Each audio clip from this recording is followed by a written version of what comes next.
Hi everyone, welcome back to David's tutorial, and in this video I will teach you how to activate your Westpac credit card.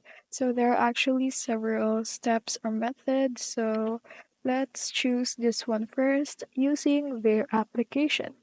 So you need to install and or update the latest version of their app, and in the app smart search bar just type in activate card, then enter your card number. After that, you should be able to see the activate option, and then just like that you can now activate your card.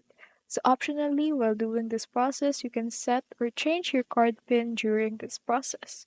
Next is through online banking, which includes browser or PC or mobile. So you need to log in and go to services.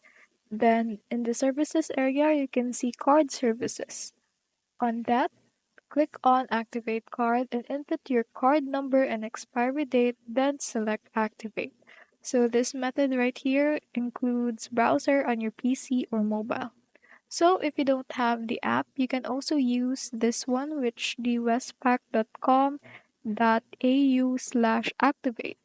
Then sign in with your customer ID and password, then enter your card details using the keyboard, then tap in Activate to complete the process. Either of these three will work. Just follow the prompts and step given to you on your screen. That's all.